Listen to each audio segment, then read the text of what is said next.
Our Honorable Minister of Aviation, It's a proud day for us to be able to really proud welcome this service.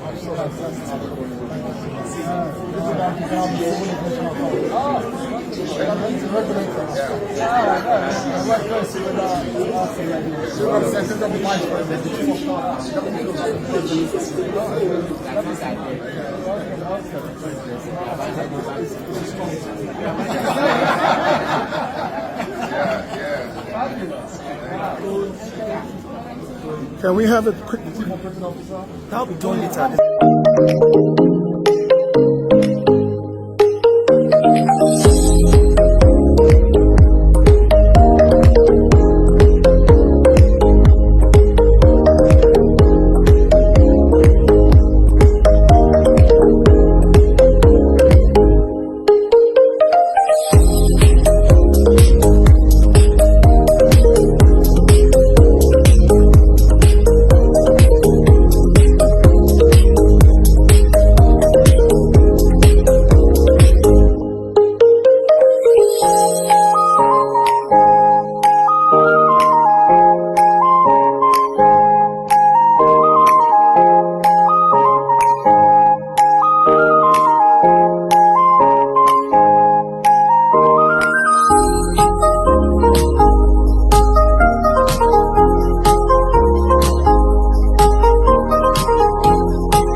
Is the day that the Lord has made. And so we give thanks to God Almighty, first of all, for making this day very possible. The second is to thank Mr. President, like Alan Oyema mentioned, for his vision, his focus, and his mandate. His clear mandate that he gave us, that we must support our local operators to the extent that their businesses thrive and survive. And so, with that mandate on our right hand, we went to work and we had to dig deep to find out what the problems of the local operators were over the years. I'm sure you know that in the last 40 years or so, the mortality rate of the aviation sector has been very high. More than 100 airlines have come and gone. Concorde, Zenith, Chanchangi, name them, Haka Airline, so on and so forth. And so we had a clear mandate to ensure that we support the growth sustenance of our local operators. Now, like Alan Oyema mentioned, if you destroy the private sector in your country, you destroy the country. Every good economy thrives on the welfare, the well-being of the private sector, the greatest employer of labor and the bulwark of the economy. And so we have done all we can within our powers to ensure that we give our local operators the muzzle and the leverage for fair competition. The international airlines have been coming and going from Nigeria in the last 90 years. One of the major airlines on this route will be celebrating 90 years. I'm not saying 50 years, 90 years on this route in the next 1 month. So you can see the length of time that they have fed on the Nigerian economy without the corresponding reciprocity of our local operators.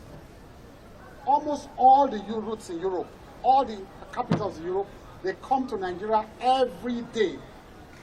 They lift passengers and go back and forth without our local operators. And we have the corresponding rights under our bursars to also fly those routes. But we have no capacity to fulfill those bursars. So our first duty was to ensure that we ramp up the capacities of our local airlines. And like he mentioned, we have done everything we can, gone around the world, removed us from the blacklist, signed the practice direction of the Cape Town Convention, signed the IDERA, got the insurance issue resolved with our insurance practitioners here, got the lessors in, got the financiers in, and today, capacities are beginning to rise with our local operators. This is one example that you are seeing here today. From $11,000 for business class, we are now going to pay $3,000 for business class. That is the fair competition that we offer, the fair competition. We are not driving any airline, any foreign airline away. We are only telling them, please come and compete. People have been asking me about, the other routes in Nigeria, in Africa, Ghana to London, is cheaper than Nigeria to London, and so on and so forth. And all I told them was to be patient. Be patient because you can't regulate. You can't tell the local, you can't fix prices for the international airlines. It's free market. The only way that you can bring down prices in a free market is to create competition. And so we went to the root of the matter to create that competition. Now let us see what other international airlines will charge on this route in the next few months. Yes, sir. Yes. In the next few days, whether you will buy $11,000 or $3,000 on the same seat in a better aircraft, I've entered the aircraft. Let us see. That is free market. That is the competition that we pay for. And so we thank Mr. President so much for this. We thank Alan Oyema. He has been pouring all kinds of praises on me. It's a lie. It's him. All I was doing was writing letters. But I had to write letters and not get money. So it was months of diplomatic exchanges between myself and my British counterparts, back and forth. Sometimes the tone got harsher. We went back and forth, diplomatic exchanges, and this happened. But it is the doggedness of the Oracle himself that made it happen. Okay. The Oracle himself, not me. Mine was just a sign. But the Oracle made it happen. His doggedness, his vision, his passion for Nigeria. Tell me why we will not support our local operators like this, who are the airline body of this country. Because that is exactly what Mr. President wants him to do. When the customs brought 4% FOB, meaning that for our imports, we still pay 4%. We went to the Honorable Minister and he stepped into it immediately. He took the matters to the Finance Minister, took the matters to the Customs. Today, within 1 week, 4% FOB was removed from Nigerian Airlines. And you tell me I will not support or applaud this government. When the government is listening to the yearnings and aspirations of the people, or the complaints and challenges of the people, this is what we need.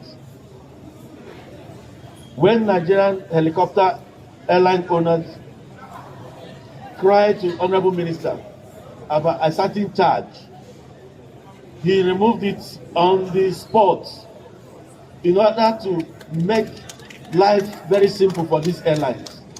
So it's not just about airpeace. And let every airline in this country speak up for what this regime has done for them.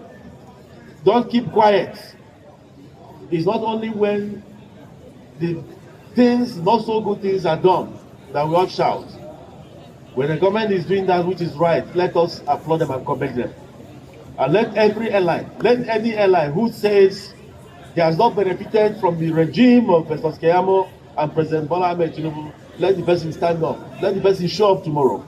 Never, not even one. I'm a leader of AON and I can tell you better. So today what we are celebrating is absolute patriotism, absolute love for one's country. It's not as if one is making billions out of it. No. All we need to do in EP is to calculate the cost of operations